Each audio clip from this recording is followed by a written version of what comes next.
అలాగేనండి, ఉంటాను. ఎవరండి మీరు? Simhachalam deputy commissioner of police. ఎవరు కావాలండి? నరసింహరాజు కావాలి. ఏమండి? ఏంటి? మరిది గారి కోసం ఎవరు వచ్చారు చూడండి. వస్తున్నా. తినాలి తినాలి, తినవా? మా బాబు నా అంతటి వాడవ్వాలి. వసుంధరా, బాబుని తీసుకో. ఏమండి, మరిది గారి కోసం డీసీపీ గారు వచ్చారు. ఓ, Simhachalam DCP, deputy commissioner of police. ఏంటి ఇలా వచ్చారు? మీ తమ్ముడు ఒక మర్డర్ చేశాడు, వాడిని అరెస్ట్ చేయడానికి వచ్చాను. నా తమ్ముడు మర్డరా? ఏంటి డీసీపీ గారు, మర్డర్ చేసిన వాడెవడైనా డైరెక్ట్ గా ఇంటికి వస్తాడా? మీరు IPS, intellectual, genius. Bin Laden పెంటగాన్ని కొట్టాక ఆఫ్ఘనిస్తాన్ లో ఉన్నాడా? సద్దాం హుస్సేన్ తో అమెరికా యుద్ధం చేస్తున్నప్పుడు అతను ఇరాక్ లో ఉన్నాడా? తప్పు చేసిన వాడెప్పుడు కరెక్ట్ అడ్రస్ లో ఉండదని తెలీదా మీకు? వాడు ఇక్కడ ఉండడని నాకు తెలుసు. ముందుగా నీకు చెబితే నీ తమ్ముడిని నువ్వు కాపాడుకుంటావని చెప్పా. మర్యాదగా వాడు లొంగిపోతే ఏం చేయాలన్నది చట్టం డిసైడ్ చేస్తుంది, లేకపోతే నేను డిసైడ్ చేస్తా. ఏం సార్ డిసైడ్ చేస్తానంటున్నారు? ఏం చేస్తారు? ఇంటికొచ్చి అన్నయ్య చంపాడు, తమ్ముడు చంపాడంటూ హడావిడి చేస్తున్నారు. హలో, ఏం డిసైడ్ చేస్తారో చెయ్యండి. చేతనైతే పట్టుకోండి. ఏం చెయ్యాలో మాకు తెలుసు.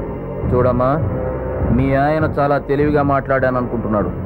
తమ్ముడు మిస్ అయిపోతాడని అర్థమయ్యేటట్టు క్లియర్గా చెప్పు. నమస్కారం.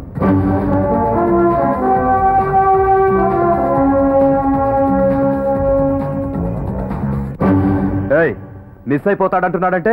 మర్డర్ అయిపోతాడని ఇండైరెక్ట్ గా చెప్పాడు.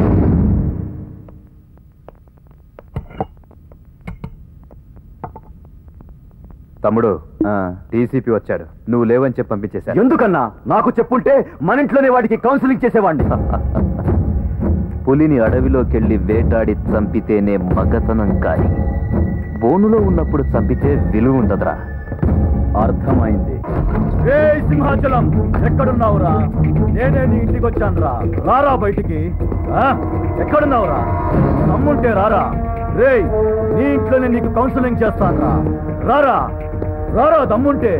రే సింహాచలం, మగాడివైతే బయటికి రారా. రారా నా ముందుకి. ఎవరు మీరు? ఎక్కడే నీ మొగుడు మిస్ అయిపోతాడు. నీ మొగుడు మిస్ అయిపోతాడు.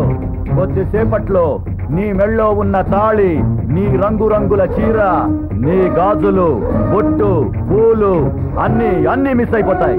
నీ మొగుడికి చెప్పు, నరసింహరాజు ఇక్కడికి వచ్చి వెళ్ళాడని చెప్పు. కనపడితే నరికేస్తా.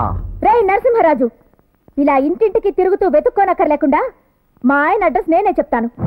10 o'clock కంట్రోల్ రూమ్ లో ఉంటారు, 11 o'clock డిఐజీ గారు ఆఫీస్ లో ఉంటారు, 12 o'clock తన ఆఫీస్ కి వెళ్ళిపోతారు. నీకు నిజంగా దమ్ముంటే ఓ అమ్మకి అబ్బకి పుడితే, మళ్ళీ రిపీట్ చేస్తున్నా, ఓ అమ్మకి అబ్బకి పుడితే మా ఆయన ముందుకెళ్ళి ఆయన ఎదురుగా నిలబడి తొడగొట్టి క్షేమంగా తిరిగిరా.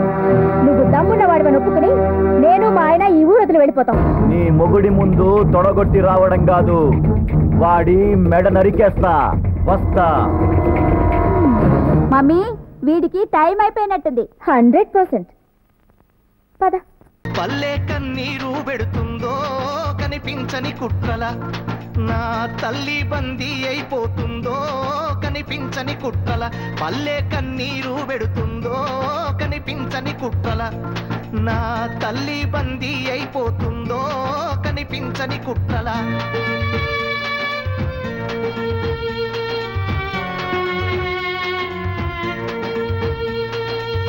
పల్లె కన్నీరు పెడుతుందో